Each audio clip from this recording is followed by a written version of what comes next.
Thank you, Ruth. And obviously, before I begin, I'd like to pay my respects and acknowledge the fact that we're meeting here on Larrakia land, and pay my respects to elders past and present, and actually tell a story that came about from my very first visit to CDU. I think this is my third or fourth now, and please invite me back anytime. I'm based in Brisbane, but any excuse to come back is a good excuse. So basically, set it up now and I'll be back. So I met Linda Ford on my first visit to CDU, and obviously I talked to her and we talked about her work, but the thing that struck me most about meeting Linda was not so much what she said, but what she did. And I saw that on campus she was kind of flying around all over the place, incredibly busy, but she had a lot of traditional owners with her, and these were research collaborators from various communities. And it struck me that on all the other campus visits I've done, I've visited a lot of universities around the country, I hadn't seen that same on-campus engagement where not only were they sort of respected research collaborators, but actually Linda had mentioned a number of them were honorary associates or kind of had those university titles. So not only were they valued research collaborators, but they were valued officially by the university. And it was kind of something that stuck in my head. And so when I went back to Brisbane and was talking to my conversation colleagues, many of you will know that the Conversation's point of difference as an outlet is that we only publish academics and researchers, and for you to have an official profile with us, you have to have an official link to a university. And so one of the things was, and this is true for industry people and others as well, but if you're even a long-term traditional owner or a long-term community collaborator or even a long-term industry partner, and you've written something, you want to co-write a piece in the Conversation, your academic person can be a lead author and get a full profile with us. But if you're, for instance, an Indigenous researcher and collaborator, you won't. So it struck me that was a bit of a kind of problem for us, because the worst sort of case scenario would be to have the white face on it and then not have an Indigenous person actually there as the co-author too. So not very long after I came back from that visit, as Ruth mentioned, Tony Abbott announced that he was going to come up to Arnhem Land, and so again, through meeting lots of great people here, we commissioned lots of really good stories, but I also put a call out to all universities nationally saying, if you want to be part of the series, looking at what issues should Tony Abbott know about now that he's coming to the top end. And I got a pitch in from a contact from one of the lecturers here that you can see from Macquarie University. And she said, we've done some great timing. We've actually written a book and helped write a book with a number of women from this community called Walkey. It's not very far from when Tony Abbott was staying. We could do a piece that would give a real insight into everyday life in Walkey and what the community there values. And so that sounds great. I'd love to run that piece, but are your Indigenous collaborators officially recognised by Macquarie University? And she said no. And I said, well, that's going to be a bit of a problem, isn't it? Because we could potentially have 3 white academic faces on this, and then the women and the communities whose knowledge this actually is might not be represented on the story. It would only be this was co-authored with. So my challenge to her, having been at CDU and having known that this was, because I'm not from the university world, I don't know the ins and outs of how, the processes of getting someone an honorary associate position, but I knew from CDU that it was possible. So I said, well, look, I know other universities do this. Maybe Macquarie University could fast track this for the sake of this article. Obviously not in a tokenistic way, but she mentioned that these were long-term collaborators. So I'm really glad to say that that's exactly what happened, and the end result was this, that as it should be, when it came to who wrote this article, whose knowledge is this, Luck and several other women from that community were there and treated as equal partners in this story. So the main reason I tell the story is partly because you can say, I like to pay my respects. You can say all those sorts of things. It's far more powerful and important that you do things with it. And I really love the fact that CDU, from what I've seen, is ahead of a number of other universities on doing that. And I also want to say that never doubt that one person and one university can make a difference, not just here in Darwin, but nationally and maybe even internationally, in doing the right thing. And one of the key lessons, in fact, from Ruth mentioned our storytelling workshop, one of the most powerful things you can do in communication is show, don't tell. So don't tell people that you respect your Indigenous community collaborators, actually show that you do.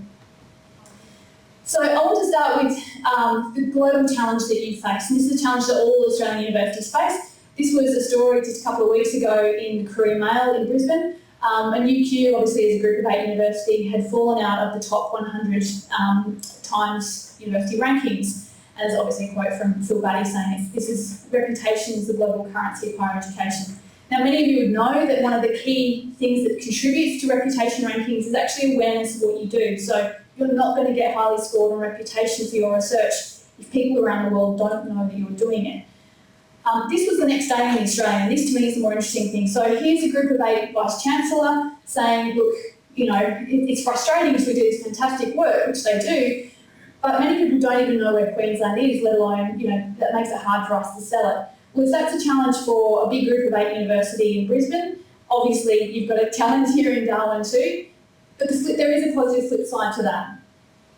The tyranny of distance is a challenge, particularly when it comes to Australian media. It's quite Sydney-centric. Sometimes you can be doing national, you know, Australian leading work or internationally leading work, but if people around the country or around the world don't know about it, it is a real challenge.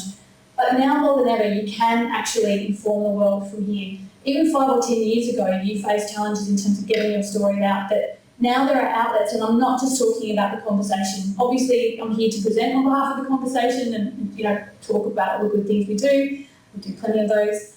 But really, there are so many ways that you can now get your story out. We've got people in the audience here who are fantastic at using social media. Even that, as you're an academic, if you publish a really good journal article, for instance, don't just sit there and wait for people to find it. Make sure you're sharing your work. So this is an example of a topic that, whether you're in Darwin or Dhaka or Washington, you know, women in science is a real global challenge.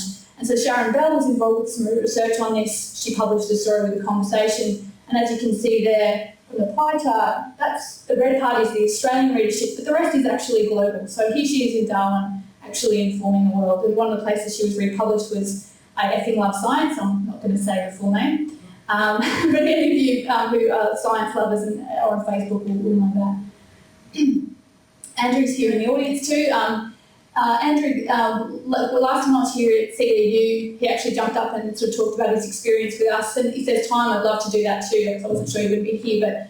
But one of the things he mentioned was that writing stories for the conversation and sharing on social media had been really, really useful for just raising awareness of the great research being done here in Darwin. And I think it was this story here that once it was tweeted, Andrew, if I hope I'm getting this right, you then said other people got in touch and said, I didn't know you were doing all that work, and only a couple of weeks ago you actually had a mangroves conference here in Darwin.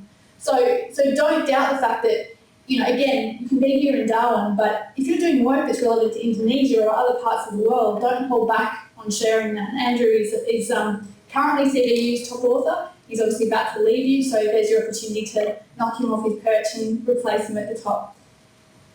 So the conversation, for those of you who don't know, has been around for 5 years. We launched from Australia. You know, this sounds like skiting or boasting, but it started in Australia as a completely unknown startup. We've now won praise from people like Google saying this is a really unique model of collaborative journalism and explanatory sort of storytelling. So the way that we work is that you've got the expertise, you've got deep knowledge, but as journalists we can help you do a better job of telling that story and then telling it for a broader audience. So together we come up with stories, and there is huge demand for this. So 3.3 million unique users, that's the number of people who come just to theconversation.com every month. So we've got sites based in Australia, the US, UK, Africa, which is based in South Africa but involves Southern African universities too. And France is our first non-English speaking site. There'll be more to come. But the big reach that we have is through republication. So you probably have actually seen conversation articles in places like The Age, places like the ABC, places like the Washington Post, CNN, BBC, Al Jazeera, because everything we do is publicly available through Creative Commons. Basically, if you like the article, even if you have a blog here at CDU, you can republish it and share that knowledge. So instead of being behind a paywall like an academic journal, it's unlocking knowledge and sharing it with the world. CDU, as a member of the conversation, it gets monthly reports sent to the Vice-Chancellor and others, which sort of saying this is what, you know, who's published with you this month, how you've gone, where you've been read. But a number of people at the university also have live access to this. So this tells you, you know, your overall readership, so more than 640,000 readers, article views for CDU alone. From memory, it's about 40 or 50,000 for Menzies research. And you know, where you've been read, all those sorts of things.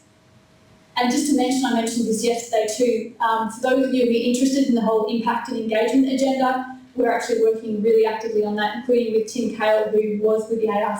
So we're kind of at the forefront of some of that work in Australia. I won't go into detail on that because it's not relevant to everyone, but just to mention. So why would you write, not just for the conversation, but for media generally? I know sometimes in academia there can be this fear of, well, I don't want to dumb down my work, or I don't want to be seen as a media tart, or whatever it is that some of your colleagues might say. Well, the reality is some of your work and some of your expertise is too important and too urgent to not share through the media. This is a really good example. Mike Burke lived through the last really serious drought in PNG in 1998.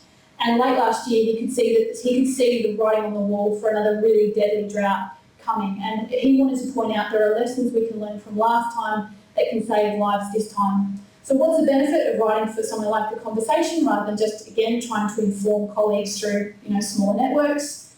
It's benefits like these. So within a couple of days, his article had been republished by this UN agency, the Office for Disaster Risk Reduction. That means he's directly informing disaster prevention people right around the world.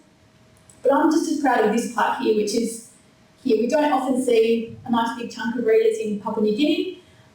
The great thing about the way that he wrote that piece, and we worked on that piece together, was that he was informing an expert community. So no, he wasn't dumbing it down, but he was also informing the community on the ground. That means he got the balance right in how he told the story. And you can see there he really appreciated and was amazed by the way that he managed to reach both of those key audiences. And I want to stress too, because I can show a lot of examples. In fact, I can show you if there's time inside the conversation. We've had individual articles reach 1 million readers, 3 million readers, 4 million readers, but more and more of those sorts of examples. I deliberately highlight some of these because for those of you who may write for us for the first time, chances are you're going to get 2,000 readers, 5,000 readers. But what I want to stress, and I'm going to show you another example in just 1 second, is even with a relatively small number of readers, A, it's way more readers than you reach with a journal article, but B, you can still reach the right readers. And here's a good example. So you don't have to work in Canberra or Sydney to get the attention of people in Canberra. These are a couple of researchers from the University of Southern Queensland. Last year they wrote a couple of pieces for us on revenge porn, which is sort of a growing issue. It can be dismissed as, oh well, women shouldn't share those pictures or whatever, but actually it's illegal and it should be acted on by police. Again, you can see, about 3,000 readers. What happened next was that Jenny Ostini, one of the two researchers, was contacted by a senator, Glenn Lazarus, the staff of his office, to say, look, we've read your articles on The Conversation, we understand them. It's important, we understand what you're saying, and it seems like you know what you're talking about. Would you like to testify at our national inquiry into revenge porn? So this was an opportunity to actually influence national policy. Jenny got that opportunity, she presented to the inquiry. One of the issues she raised was that for regional police, if a woman walks into a regional police station and says, look, my ex is publishing, sharing these pictures of me, what can I do? In many cases, the police officer will say, sorry, darling, can't help. When actually there are legal avenues and steps that they can take. So she raised that as one of the issues that she'd seen in regional communities. That was one of the recommendations of that national inquiry. So for her at a regional university, and you can see there she's quite humble, she says, I'm not even a big fish at my own university.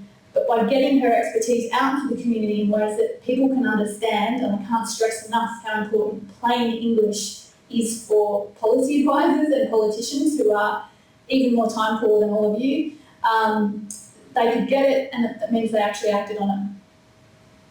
And I won't go into the detail of this, there's actually a very long story behind this one, but just something to mention, every university around the country every day will be measuring, okay, well, where have we sort of achieved some media impact and what is that doing for the university? And what would we have to pay for that equivalent space in that media outlet to get that sort of space? So this is an example of an academic at UQ who's had 4 articles published in The Conversation, including being republished on the same day in the Washington Post. For him to buy that sort of attention in those media outlets and all the follow-up media that wasn't directly attributable to The Conversation, he did the sums. These are the advertising space rate value is the calculations are very standardised and they're done by university media and marketing officers all the time. He worked that out, it was $1.9 million. I mentioned that to you guys, it's the sort of thing that's usually, DVCRs and media teams and others sort of care about more most of you won't even necessarily be aware of that. It's not a bad thing for you to inquire about and to suss out yourself, particularly if you do get some good media hits yourself, because if you can, in your next promotion case, say, yes, I've done all these important journal articles, and yes, I've done this great community engagement, and by the way, that media engagement I did as part of that reached X, approximately X people, because again, that's calculated with these formulations, and that was worth X or Y to CDU in free marketing. That's the kind of thing that I have seen help promotions cases, so it's worth you knowing about.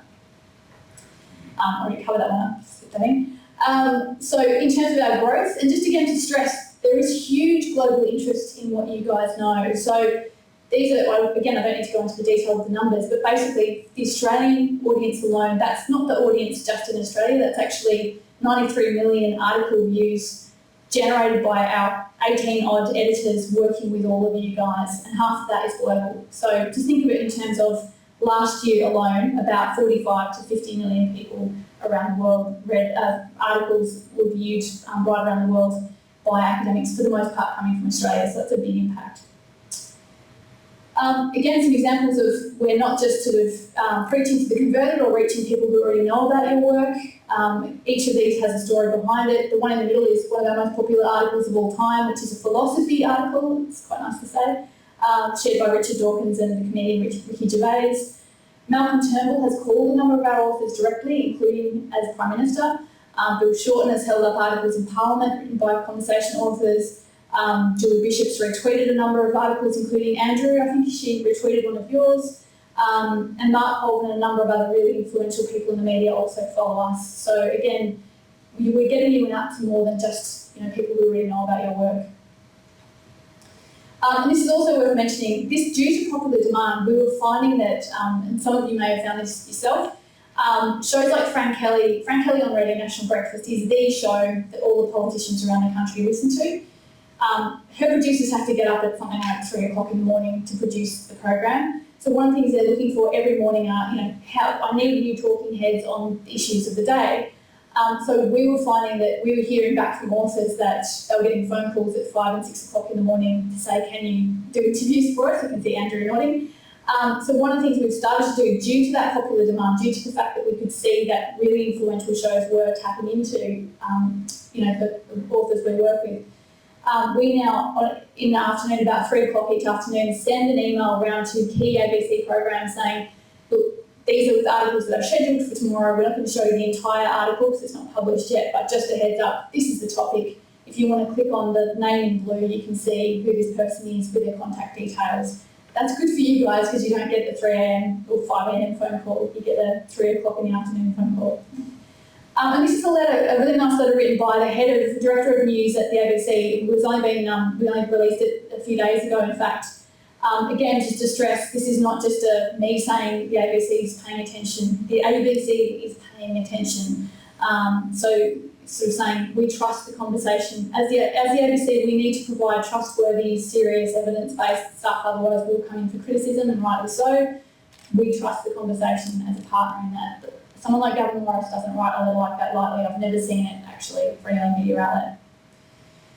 Just to stress again, in terms of our readers on the site, yes, we are a site written by academics and researchers, but the vast, vast majority of our readers are not academics. And in fact, not only do we know that they're not academics, we also assume and work towards the fact that not all of them have university degrees. So one of our points of difference, again, is that we're trying to help you not write for your university peers, not write for university students, but write for people who maybe their English is not their first language.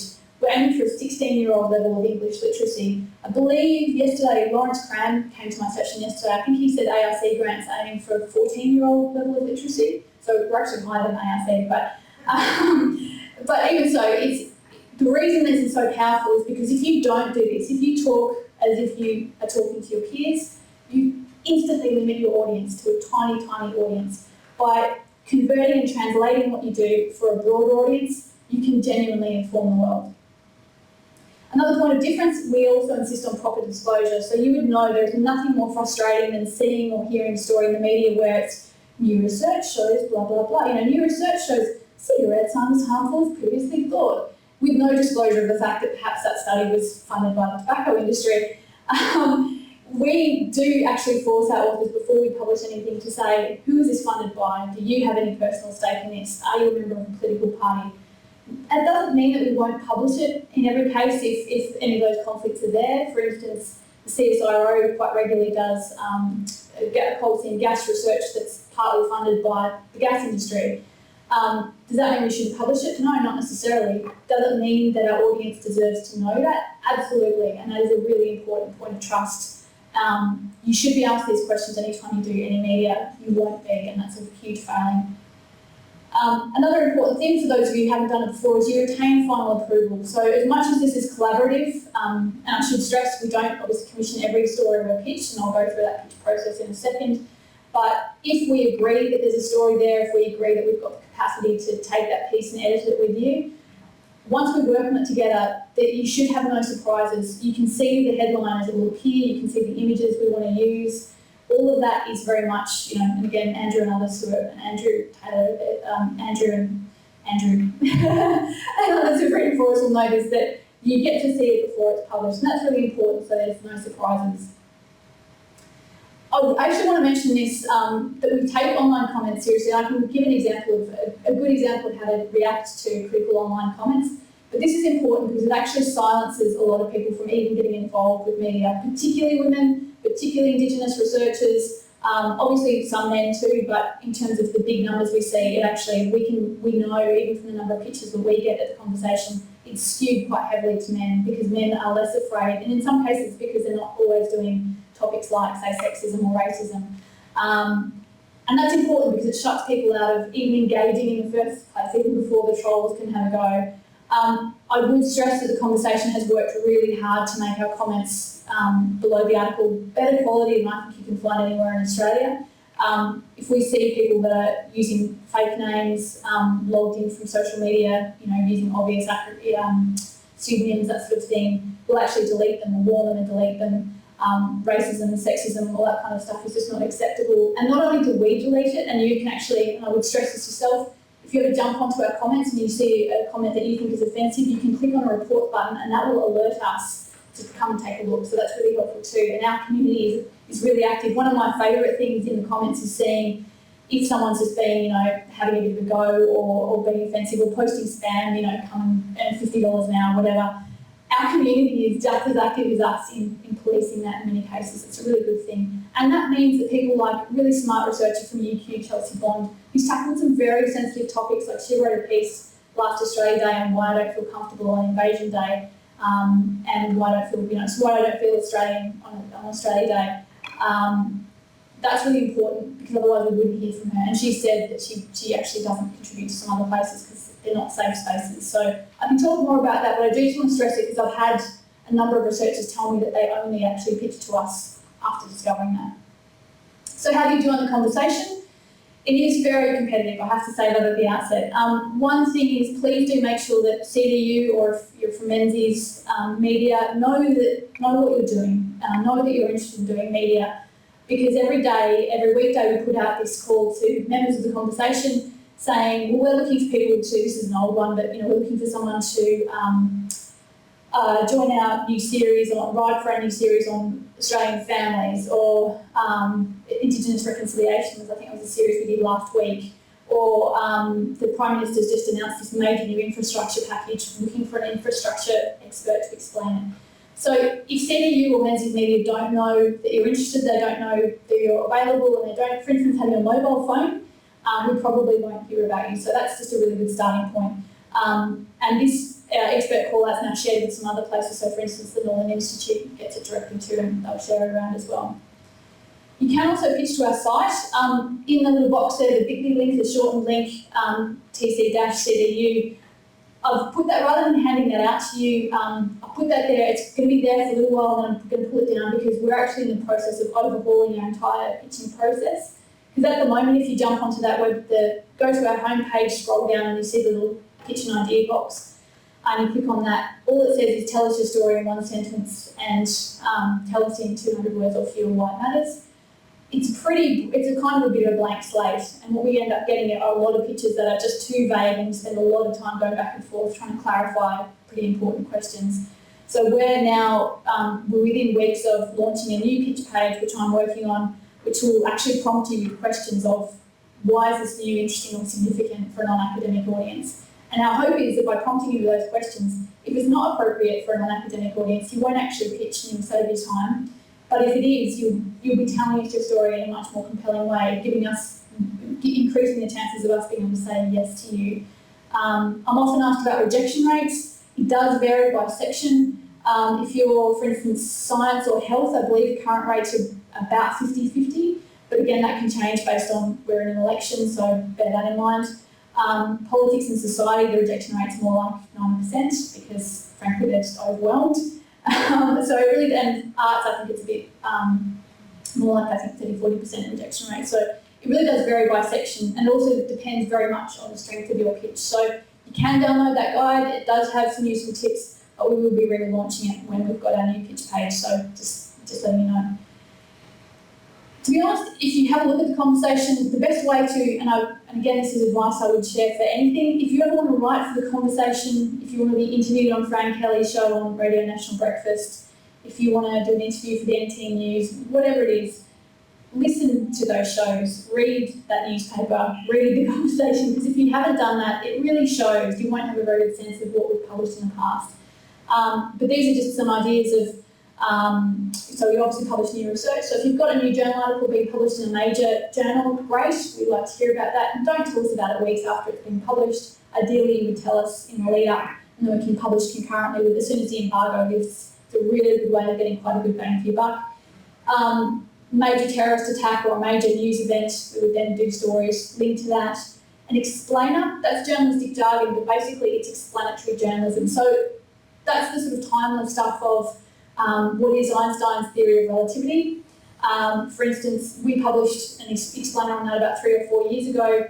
Only a few months ago when some new research came out showing that Einstein was right on it, that became one of our most popular stories of the week, even though it was 4 years old. So those are sort of timeless pieces, but they're on the sorts of topics that people might Google, so maybe for the school project or maybe just because it's an interesting science, health, arts question, whatever it might be. Importantly, we also fact check politicians. We're now the last fact checkers standing in this election. The last federal election, there were 3 different sites doing fact checking, including the ABC. The ABC's just cut their fact check unit. We are the last sort of fact checkers, and we actually, I think, have the best, well, not I think, I know we have the best process on it. So if we see a contentious claim from a politician, we'll ask an academic expert in that area to basically review it, look at the evidence. But then importantly, we send it off to another academic who they don't work with for a blind review. Have they got it right? And it is, those are really popular and people really appreciate them because, as you know, in an election, there's a lot of rhetoric and not a lot of it is true. So we're also looking for fresh takes on old issues. And listicle, again, that's journalistic jargon, but it's, you probably know BuzzFeed and some sites like that where it's 3 things you should know, 10 things, every parent should know, those sorts of things. They're kind of annoying in one sense, but they're actually really popular, so we will sometimes use those sorts of headlines to actually convince people to click on your very serious research. So. But I would really, really, really stress how competitive this is. So just looking around the room, we've probably got certainly more than maybe close to double the number of editors we have nationally for the conversation. So just bear that in mind. We're receiving hundreds of pitches daily, and if it's not really obviously strong as we need to publish this now, or no, it's not urgent to publish now, but it's really interesting and we think our readers would value that information. If it's not strong, it's probably not going to get a yes. So don't waste your time to sort of, ideally, in fact, for the training we did yesterday, one of the most valuable things for the academics who did that training was that they actually got feedback from people who weren't colleagues in their area. They're all smart people, but education people hearing what arts people or business academics thought, and I don't understand what you're saying. So run your ideas for stories, whether it's the conversation or any other media outlet, run it past someone who you respect, but who doesn't know your topic, because that's going to be a really good help for you. So instead of submitting a pitch like this is a real pitch. Let's give you a second to read how fascinating it is.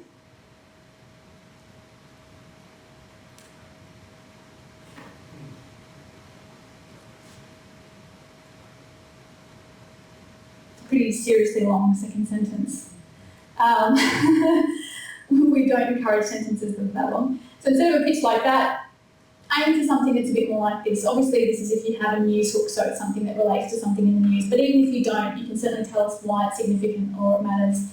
This is a real pitch from a time when this Western Australian shark policy was not only controversial here in Australia, but internationally. So someone had done really good research, she was ready to publish, and that story was published the next day.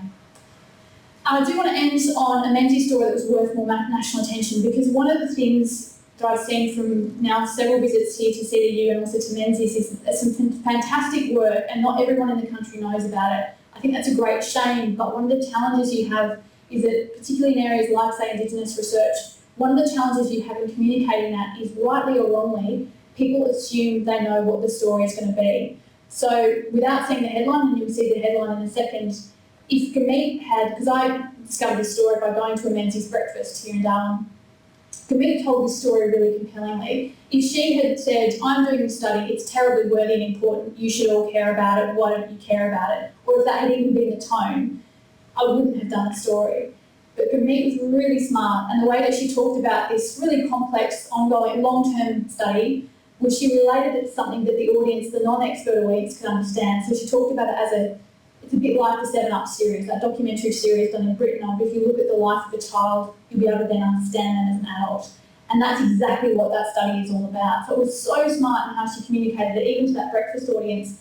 So even though I knew there'd be some challenges in, anything that has Indigenous in the headline or anything that's about, and it's not the only topic, climate change and a bunch of other topics feminism, there are whole lots of things where if you put that particular word in the headline, people will make assumptions about what the story is.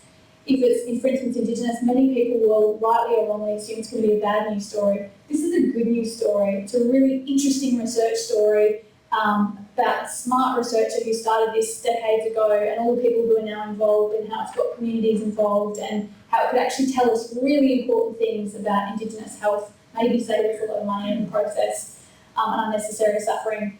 But because Gurmeet had told it well, I could then work with them, and together we published a piece that reached new audiences, and it's one of my favourite stories I've ever worked on, actually. And so rather than telling people you should care, she showed me that I should care, and then we published it together. And together we can reach new and bigger audiences. And just to give you an example, this was published in September, so it was part of that Tony Abbott and Arnhem series. It's sort of a, hey, Prime Minister, here's a research study that you should know about, it's pretty cool. You can see there the number of people that reached on Facebook. It was one of our most popular Facebook posts of the week. But another example I like too is that Lee Dayton, for years and years, was the Australian science reporter. Here's someone who was a national science reporter who had never heard of this study. Not only did she get excited by it, but she got a great piece and then she shared it on social media. So that's the kind of example of many of you are doing that kind of really worthy work, but you've got to figure out together, and hopefully with a conversation we can do that to help you too. But finding ways to take stuff that's worthy and you should care about it, and finding the things that make people care about it and showing them why it's so important. And together we can hopefully share more of your really important and great work. So thank you for coming.